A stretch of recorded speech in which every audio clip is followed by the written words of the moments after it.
Hi book lovers, welcome or welcome back to my YouTube channel. If you are new here, my name is Ngozi and I talk about books and my life. But today we're going to be diving into something very deep. It's going to be top 6 books that define my taste or make me who I am really. These books are very close and personal to me, so without further ado, let's get right into them. First one we have here is Americanah by Chimamanda Ngozi Adichie. If you've been following me for a while, you know I love a good story that examines identity, culture and belonging. Americanah tells the story of Ifelemo, a Nigerian woman who moves to America and grapples with identity as a black woman in a country that doesn't understand her or welcomes her. What I adore the most about this book is how it tackles the issues like race, immigration, and the complexities of being an outsider, all while showing the deep emotional journey of Ifelemo and her love for Obinze. Adichie's writing here is very sharp, insightful, and has a way of making you reflect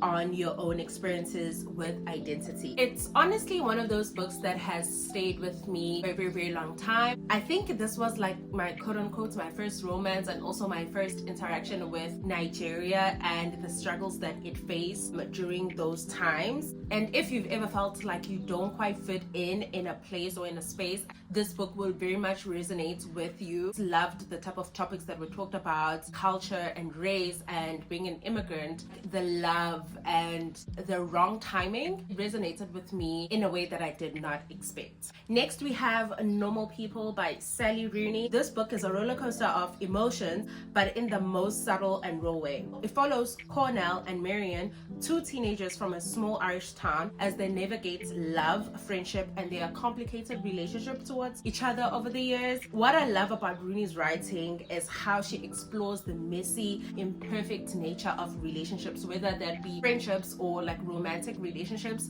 or even with families. With this book, there's no happily ever after, just 2 imperfect people trying to figure out each other and themselves at the same time. It's real, it's painful, it's beautiful in a very quiet way. If you're into stories with like flawed characters, Normal People will definitely hit you in your feels in the most unexpected way. Sally puts emotion in a very raw way, almost like without any shame. For me, the tension and the emotions that Sally kind of like conveyed with the story of this book was just beautifully put, and yeah, I cannot wait to go back to this book again. Moving on to Nervous Conditions by Tsitsi Dangaremba. This is one of those books that completely blew me away in terms of its social and cultural commentary. I read this book when I was in high school. I remember it felt like the first time seeing color, how relatable it was, and how this young girl being so vocal about her feelings and the things that she's seeing.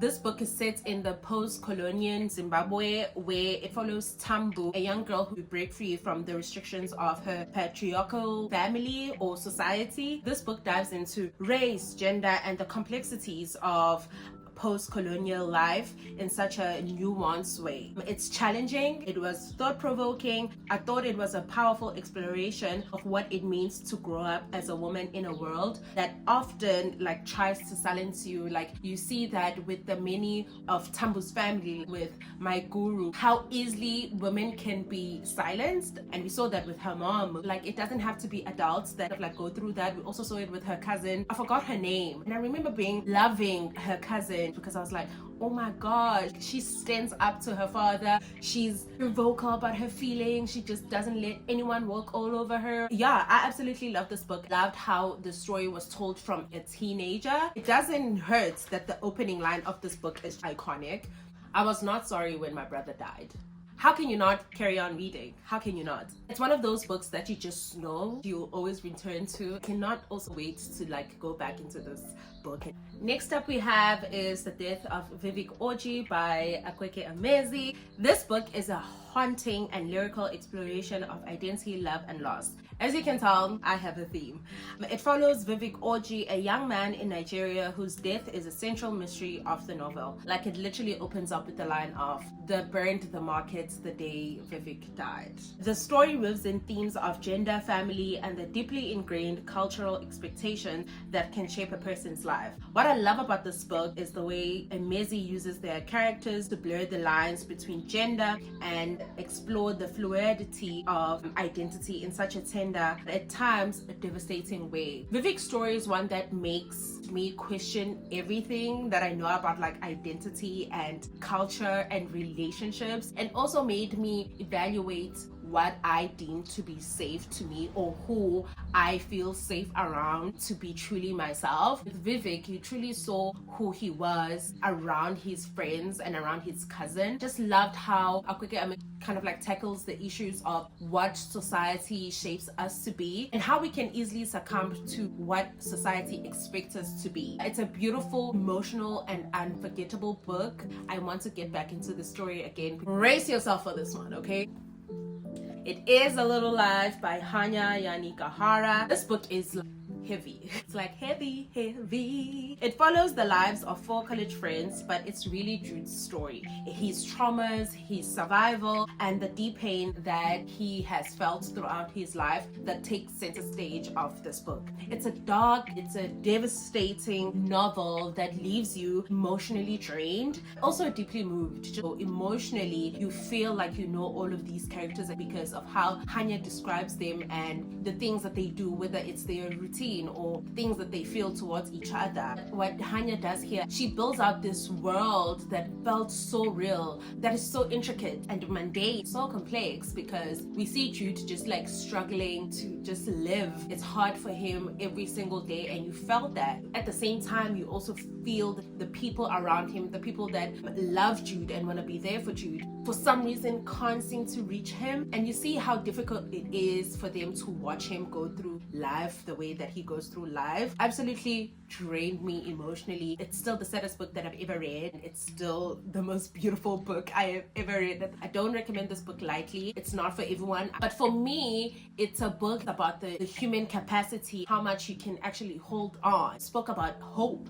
I felt so much hope, like up until the end. I just like the human endurance, the love, and the friendship. Defining also those things for yourself. It is a masterpiece, but please be warned, it is very traumatic. Yeah, I guess it kind of taught me quite a bit too. Last but definitely not least is Homegoing by Yaa Gyasi. This multi-generational epic follows the parallel paths of 2 half-sisters, Ifia and Essie, and their descendants spanning across 300 years and multiple continents from Africa to America. This book is such a powerful exploration of the effects of slave trade on families, identities, and history. What Yaa Gyasi does here is an incredible job of showing the ripple effects of slavery and colonialism on generations of people. It's a historical fiction. It's one of those historical fiction, like you move with the times. With every single character that you come across with, move with them also. And you got to the end, it was such a full circle moment of everything. Loved how it showed how culture can be diluted, how it's so easy to lose who you are based on the environment. It's an incredible story of love and loss and what we inherit based on our history. It made me reflect in my own history. It hit me in a way that I didn't expect, but I loved it. And I think telling the stories in multi-generations, it's so smart. It was well researched. If I were to read about the history of Ghana as a paper, I know I would definitely be bored, but putting it into fiction, into this story, made it more digestible. It's definitely a book that I recommend to a lot of people, and I cannot wait to revisit this book again. These are all the 6 books that define my taste as a reader. I think you can tell the theme. They're very complex. They're very deep into identities and history and the exploration of who you are. Like, I like books that teach me things, whether that's in an emotional state or in a history type of state.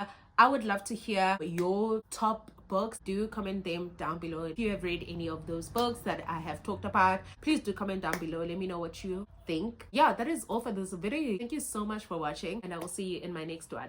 Mwah. Bye.